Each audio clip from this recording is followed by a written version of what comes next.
Next, on City Spotlight, the focus is on Taylorville. We will visit with the mayor of Taylorville, Greg Brotherton, and Patty Hornbuckle of the Greater Taylorville Chamber of Commerce. We will discuss the ongoing Route 29 project, building a new water plant in Taylorville, and highlights of Chillifest. City Spotlight starts now.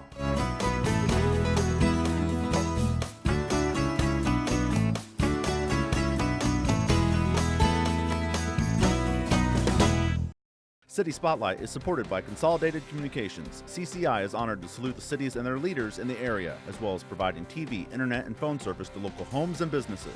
We live where we work and are proud to support the communities we serve. More information available at consolidated.com. Thank you to all of you for joining us for another edition of City Spotlight. Today we're talking about Taylorville. And with us today is the mayor of Taylorville, Greg Brotherton, yes, and Patty Hornbuckle of the Taylorville Chamber of Commerce. Thank you for joining us today. Thank you for the invite. Appreciate you guys coming back on City Spotlight. And just a short couple of days ago, as we're taping here, you another Chillifest in the books. Another successful one, yes. Excellent, and we'll hear your comments on that a little later in the program. Greg and Patty, we both had you on in the spring. How did the summer go in Taylorville, Greg? The summer went great. Again, it went by too fast, the way they tend to do, but it was great. No big weather problems, no prolonged drought, so it was a good one. Quiet is good. Quiet is good sometimes. All right, let's dive right into some things. And first off, let's talk about the Route 29 project. As you've mentioned to me in the spring, 20 years in the making, and part of it's going to be opening soon. It is. I mean, it's scheduled possibly the end of October here. We're going to have at least 2 of the 4 lanes open, all the way from Taylorville to Springfield. And we have been waiting a long, long time for that. So we think that's going to be a great thing. And then early next spring, they're hoping to finish the other 2. So it'll finally be completed after 20 plus years. Okay, so the light is at the end of the tunnel. You can there. See it. And just how exciting is that for Taylorville to have this complete and something that, again, long awaited? Well, it's long awaited, and it's, when you try and attract businesses, one of the things they look for is transportation needs, and when you can boast that you have a 4-lane coming through your town, that's great. That puts you on some list that normally you'd be scratched off, right at the beginning. So that's one thing we think is going to help us attract businesses to Taylorville. It definitely makes the trip between Taylorville and Springfield much, much safer. So there's a lot of reasons to celebrate, and a lot of hard work went into this. Again, it's been over 20 years, a lot of lobbying efforts to get the road there in the first place, and so to see it finally come to fruition, it's a great thing. Excellent. An expansion of a road can lead to new businesses, residential. Mm-hmm. Have you had any inquiries to that area where the expansion of the road is? We have. Now, I don't know whether the road takes the full credit for it or not, but here in the last 6 months or so, I have had quite a few more inquiries about new businesses wanting to locate there in Taylorville. So we take that as a very positive sign, and I think this next year a lot of good things are going to be happening in our area.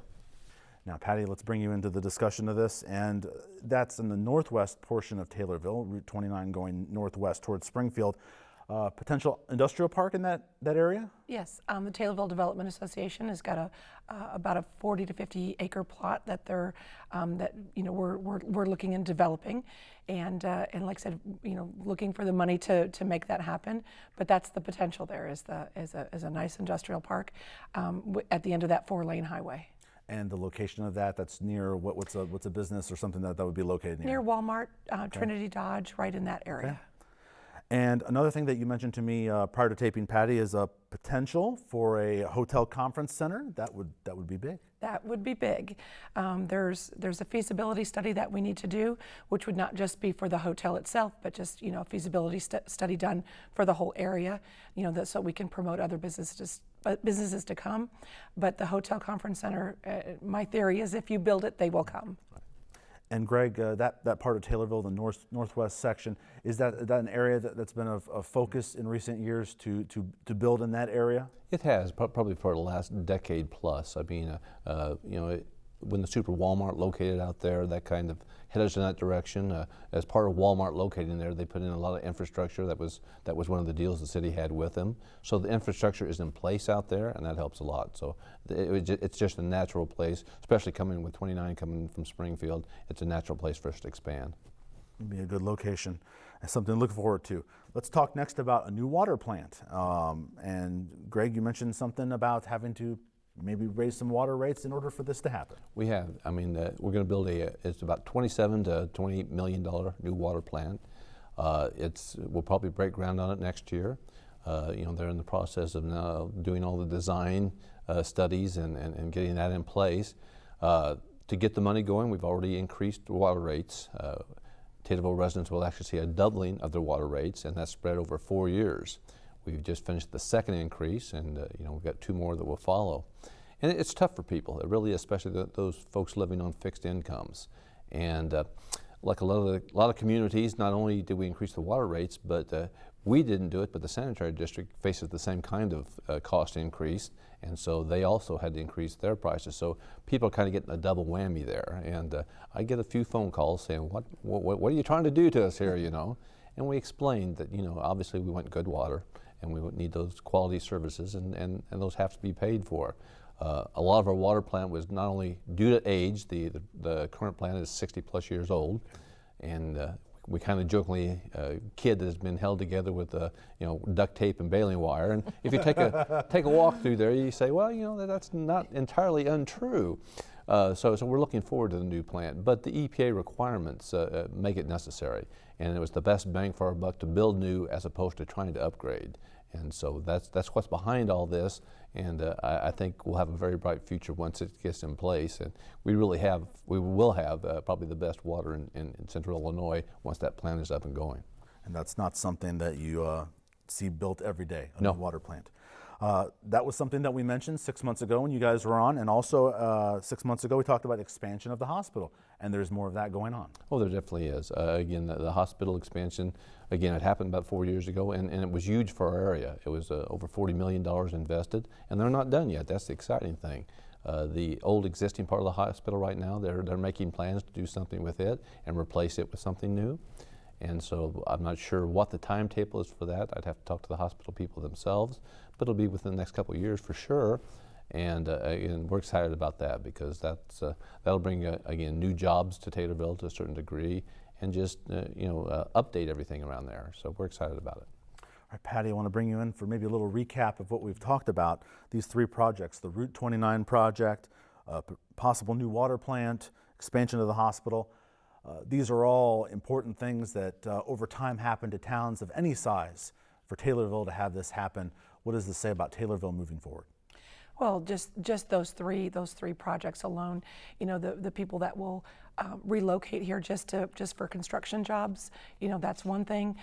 To relocate because we'll have different opportunities for people to be here permanently, and work for the water treatment, work for the hospital, and like I said, with the Route 29 project, coming to fruition, I look for a lot of people to relocate to Taylorville just because of the ease of the drive to Springfield. We'll make that drive very, very, very smooth. And so, like I said, I hope to be another community, that people will live in here and maybe have to work in Springfield. Okay. Greg, let's come back and talk a little bit about some sewer projects that are in the works right now. Well, again, in 2009, the people of Taylorville, the citizens, passed a referendum to add a sales tax, and that money can only be used for infrastructure needs. And so in the last 4 years, we've invested over $10 million into the infrastructure, the majority of that being our sanitary sewer system. Sanitary and the drainage system there. I used to get a lot of complaints when I was first elected as mayor about water in basements, and I've heard that for 30 years. It's a very pleasant thing to now have people call when we have a 2- and 3-inch rain and say, I just wanted to call and let you know, Mayor, my basement is dry. And so it's good to get those kind of phone calls. So it was something that was long overdue. We could definitely use another $20 million. There's still work to be done, and we will move forward with that. But we've made big strides. I know a few things about water in the basement, so I feel people's pain, but that's a good thing to have happen. You guys are just a short drive away from Springfield, and as we're taping here in early October, still no state budget. And I've asked mayors throughout the summer here, and now we're in the fall. As a mayor of Taylorville, your short-term and long-term goals for what you'd like to accomplish, how do you cope with what's going on in Springfield? Well, it makes it tough because it is hard to plan when you have those kind of unknowns out there. We're lucky in Taylorville that we had a little excess cash flow where we can get by for a few months, kind of live off the fat a little bit. But we can't go much longer, and I think most municipalities across the state are in the same situation. We could weather the storm for a while, but it's going to get real difficult here going forward. Just on a cash flow basis, things like gaming, for example, is big in Illinois right now, and the revenue it brings. Right now, the state owes Taylorville, somewhere between $60,000 and $70,000 in revenue that they say is there, obviously sitting there, but they said because they don't have a budget, they can't appropriate it and they can't distribute it to us. There's a lot of funds in that situation, and you can't make plans if you don't know if that money's coming in or not, because you have to go somewhere else to get that money to keep things moving. And so as far as making plans, even for matching funds on grants and stuff like that, you can't go ahead and make those commitments because you don't know if that money's going to be there or not. So you have to put that on the back burner a little bit. And so it really does cause problems as far as planning. Okay, let's break away and talk about some fun things. Just a couple of days ago, you guys wrapped up another Chillifest, the 30th one in Taylorville. And Patty, I talked to you the day before Chillifest. You were getting ready, getting excited. How did it all go? It was amazing. On Saturday it was a little bit of a windy, blustery day, but it encouraged everybody to come out and have a bowl of chili and listen to some entertainment and maybe do a little shopping at our vendors. But like I said, we had another record year, so we sold 18 batches, is what we call them, which ended up, if you do the math, it's over 5,700 bowls of chili. That's a lot of chili. That's a lot of chili. And it was, no pun intended, it was a chilly day on Saturday just across the area, so hopefully you got a warm bowl of chili in you. For Taylorville and just about any town, they have a highlight festival that goes on, something that we've been featuring on City Spotlight this summer. What does Chillifest mean to Taylorville? Well, just as a community event, it's nice to see everybody come out for the first, chance they'd have during the fall, and just kind of say hi to everybody.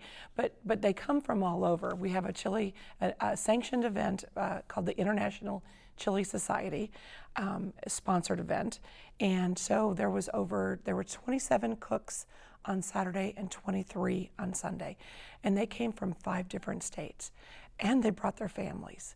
So they stayed here, they ate here, they shopped here, and that just for the chili cooks alone. And then we're not talking about the entertainers, then we're not talking about the vendors. So which, like I said, they come from all over, and like I said, they stay. So that's always a plus for anything. And Greg, I want to ask you, highlight for you, what's one of your favorite things of Chillifest? Well, I guess again, the chili itself. I'll tell you, every town wants to point to something that they can really be proud of. And when we talk about Chillifest, the cooks here are the best in the world. You can't go anywhere else in the world and find people that can compete with our guys. I mean, it's really incredible. We've had several world champions that actually live in Taylorville, and these guys know their stuff. And again, if you love chili and you really want to experience the best in the world, Taylorville's where you can find it. And I'm very proud to say that and be able to say that. So it's an exciting time of year for us. We look forward to it. And a couple of recent shows back, Arcola had their Broomcorn Festival, many years going on. Taylorville, 30 years of the Chillifest. Longevity of an event like that, it's now a staple of the community. Sure. Well, success breeds success. That's all I can say. All right, very good. And we'll have a feature on Chillifest a little later in the program. Hopefully, I don't know if we can be able to smell any of the chili through the video, but hopefully it's a good depiction of what happened there. Let's move forward a little bit and talk a little bit about December and Christmas in the park, and an exciting new wrinkle to maybe some lights on the courthouse. Yes, the Christmas in the park, is a project. It goes to the Manners Park, and we've also maybe arranged for some carriage rides to come through there, which would be something I don't believe we've ever done before. But then the courthouse, there's a project in the works for a laser light show to be projected on all 4 sides of the courthouse, all in the Christmas theme, which is an actor, as far as tourism, should bring just thousands of people in to see that. I don't think it's ever been done before. And why a laser light show? What was the genesis behind that? Well, I think it's different. It's different. We've got, like I said, the Christmas in the park where you go through and look at all the lights and things, but a laser light show, the technology that's involved in this project is second to none. So I'm looking forward to it. I can't wait. I can imagine, Greg, the courthouse is a large structure to have lights all around. Hopefully there's an overhead shot we get to see of it.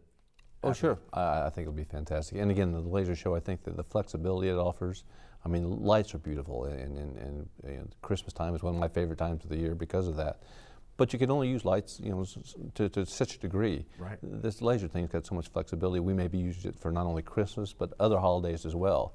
4th of July, Thanksgiving. There's Halloween. There's all kinds of opportunities that it brings to us. Okay, something to look forward to coming to Taylorville, Laser Light Show. Let's talk about a couple things here before we wrap up. Let's first talk about the Christian County CEO. Patty, can you tell us a little bit about that, and when does it take place? It's taking place right now. It goes within the calendar school year. Christian County CEO it's Christian County Creating Entrepreneurial Opportunities. It's open to high school seniors. There's an application process. And what the end result of this program is that the students that are going through this are all chosen within Christian County, and they go through the program that teaches them entrepreneurial, all the business aspects, from business plans to budgets to marketing, everything that they would and need to know to operate a business. The end result is for them to go to college and then return home. And that's what happens with these small towns, is that the kids, they move away they go to college and then they move away. And so this encourages them to stay here, and it gives them a sense of community and the importance of community and bringing their business here. So an opportunity to learn and to give back. One more thing that's going on, it's starting back up for the 11th year in January, is LEAD, L-E-A-D. Yes, it's our LEAD program. It's sponsored by the Chamber, and also in conjunction with the University of Illinois Extension. So LEAD stands for Leadership Excellence Achieved by Design. It's a 12-week course, and we open it up to about 20 people, and there's no age limit. They meet once a week. We go through businesses, have tours of businesses. We learn leadership skills, what it's like to be on, boards. If you want to be on somebody's board of directors, all the important things that goes to being a key leader. So, like I said, it starts in January, goes for 12 weeks, and we've had record ages. We've had somebody one year that was 90 years old that went through the program. Wow. And of course, we've had it up to just out of, just in your 20s. So every age is welcome, and our best advocates are the people that have gone through the program. Right. They're the ones that, we really don't have to advertise much. We just send it to our alumni and let them run with it. And Greg, to have two opportunities for people to learn and grow within the community, these are great opportunities for people. Well, they're fantastic. Again, the CEO program is huge. I was lucky enough, the founder of it, I went to school with him, Craig Linval, lives in Effingham. He's just Craig's a genius. I mean, he really is. You talk about a talented individual. But the program he's got set up is going to help people for generations, and it will continue to grow. And so we're very excited about that. And I went through the LEADS program myself, and like Patty said, it's fantastic. Not only do you learn a lot, but these tours you take through your businesses, every day you go by buildings and you say, I wonder what's going on in there. And it's so exciting to actually stop, walk through, and see, oh, this is what they make there, and this is how they do it. And it's really exciting, very interesting, and I certainly recommend it. And my last question for both of you as we wrap up here on City Spotlight, something you're both looking forward to, maybe it's at the start of 2016 or here as 2015 wraps up. Patty, something you're looking forward to going on in Taylorville? Oh, I think just the Route 29 would be the biggest thing. Like I said, my statement before, if you build it, they will come. And so just by getting that opened up and being able to offer, what Taylorville has to everybody else and make it easy to get to, that's my biggest thing. And Greg, as we wrap up 2015 here, what are you looking forward to, something going on here in Taylorville in the upcoming time? A past state budget, and and like she said, Route 29. I mean, that's key to us, and something we waited for a long time. So it will help fuel growth, continue growth. So we're excited to see what it brings us. Growing in Taylorville. Greg Brotherton, the Mayor of Taylorville, thank you for coming back on City Spotlight. Patty Hornbuckle of the Taylorville Chamber of Commerce. Pleasure to have you guys both on again. Thank you very much. Thank you very much. And coming up on City Spotlight, we'll have sights and sounds of Chillifest. But first, let's take a look at some of the upcoming activities going on in Taylorville.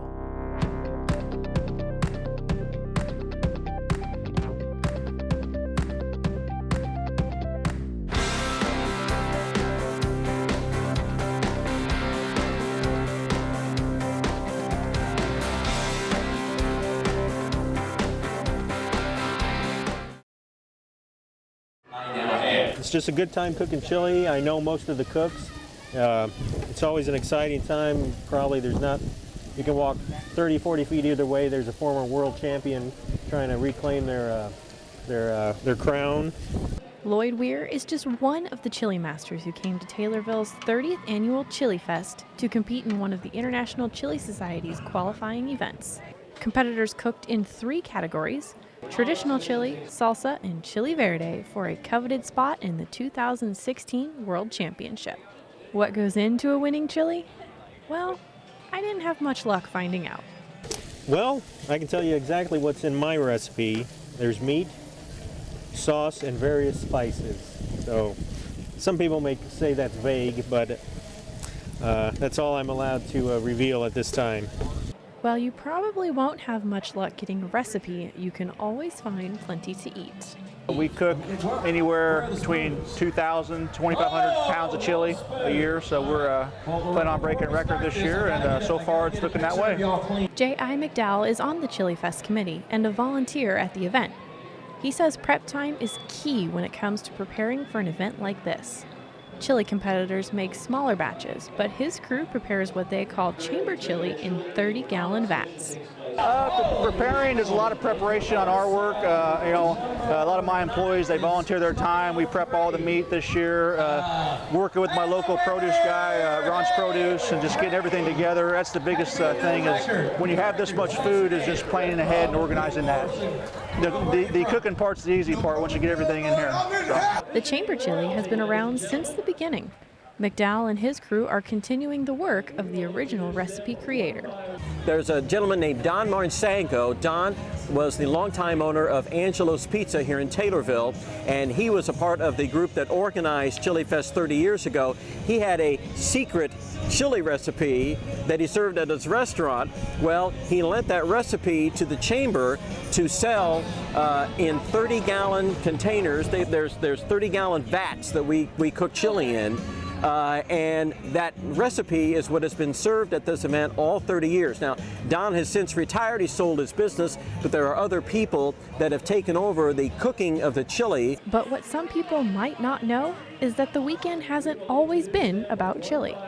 This is the 30th anniversary of Chillifest. It started 30 years ago, and it kind of replaced our soybean festival, which took place for a lot of years here on the square. It was kind of a celebration of the harvest that had taken place apparently in the fall about this time of year. It had ended, and a group of people wanted to continue to have some kind of fall festival here on the Taylorville Square to attract people to town and obviously attract people to the businesses here on the square. And if you aren't quite in the mood for chili, there are plenty of vendors to check out. Craft and food booths are set up all around the square, offering just about any treat or knickknack you can think of. Preparing for an event like this is no easy task.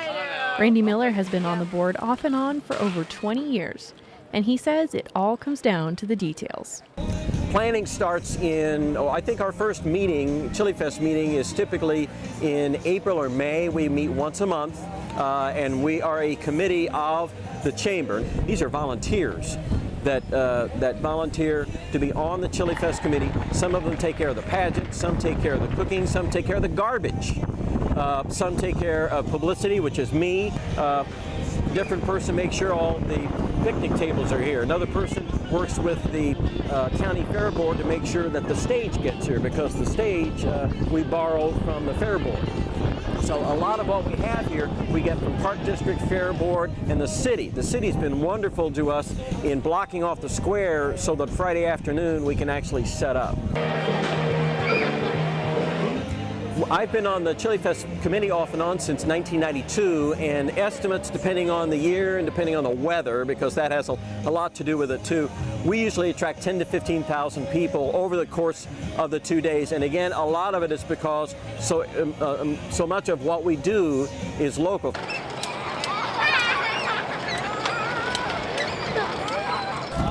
An event like this, like I said, it gets Taylorville out here. It's people from out of town here, and show them what it's all about. I like the fact that it's up here on the square. It's a very historic place for us here. And as you can see, we got a great crowd. It's windy, it's cold, but people are still out. Whether it's the historic feel or the tasty chili, it keeps the locals and the chili champions coming back for more. I've been here probably 8 or 9 times, so it's good to come back. It's always a good time here. Reporting in Taylorville, I'm Tori Stoll for City Spotlight.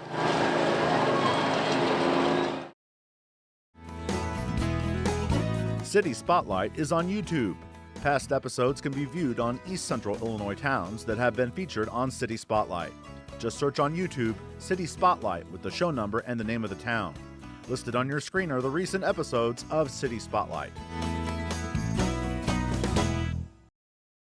City Spotlight is supported by Consolidated Communications. CCI is honored to salute the cities and their leaders in the area, as well as providing TV, internet, and phone service to local homes and businesses. We live where we work and are proud to support the communities we serve. More information available at consolidated.com.